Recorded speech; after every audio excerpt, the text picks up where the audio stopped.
Pourquoi Fred pense mal manager? Lorsque Fred accompagne son équipe, l'essentiel pour lui est que chacun se sente libre. Refusant les carcans et les schémas préétablis, Fred laisse toute la marge de manœuvre à ses collaborateurs. Ainsi, lorsqu'il retrouve son équipe, il leur transmet rapidement les objectifs à atteindre, puis part sur autre chose faisant de l'humour, car il aime voir son équipe rire et se détendre.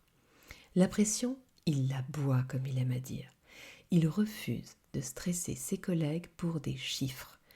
Ils sont pour lui suffisamment grands pour savoir ce qu'ils ont à faire, ce n'est donc pas nécessaire de le leur rappeler. Mais cela ne convient pas à tout le monde et surtout pas à Gaël. Non pas qu'il n'apprécie pas d'être dans un contexte d'équipe détendue et sympa, mais il ne sait pas comment agir dans cet écosystème.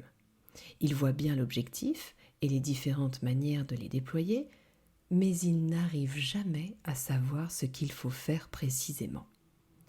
Alors, lorsque les deadlines arrivent et que Fred débarque dans le bureau de Gaël, c'est toujours la même chose. Fred commence à râler tout en essayant de comprendre pourquoi Gaël n'a rien fait.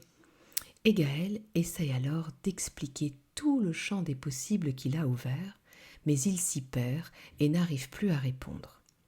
Lassé, Fred le pense complètement responsable de la non-réussite de l'équipe.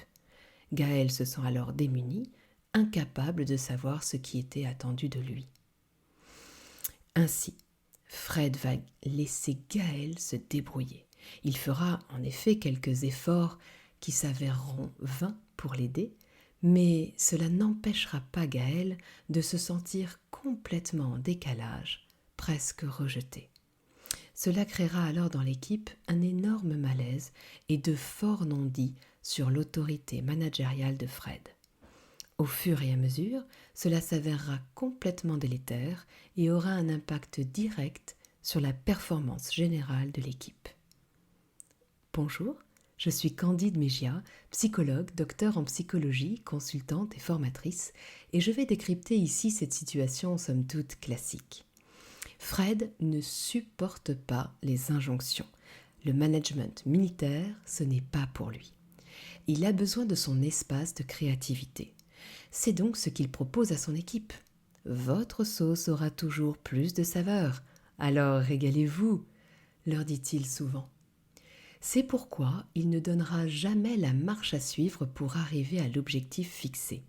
Pour lui, son équipe est constituée de personnes autonomes ne nécessitant pas d'être prises par la main. Pas besoin de prémâchage. Le problème est bien là. Car sans cadre clair, l'objectif devient flou et non appréhendable. Ce manque de structure peut même passer pour un non-intérêt de l'autre, un refus de donner tous les outils nécessaires pour y arriver. C'est le cas de Gaël.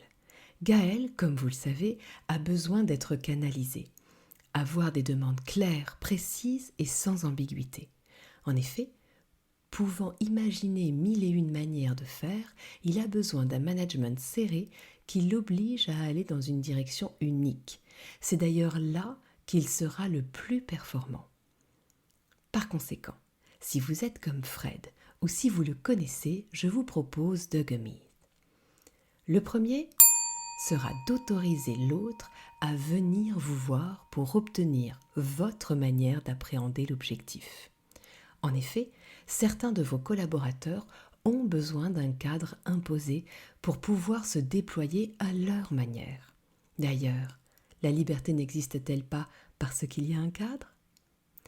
Le deuxième gummy sera de vous autoriser à ne pas prendre cette responsabilité de cadrage. Pour cela, il vous faudra trouver dans vos homologues la personne qui pourra donner ce cadre facilement et sans prendre immédiatement le lead. Alors Fred, faites comme vous le sentez et dites-vous que si Gaël vous sollicite, cela vous donnera de nouvelles occasions de faire preuve de créativité et de passer un très bon moment en sachant que vos objectifs seront évidemment atteints. Je vous dis donc à tous à très vite et vous souhaite une très belle journée.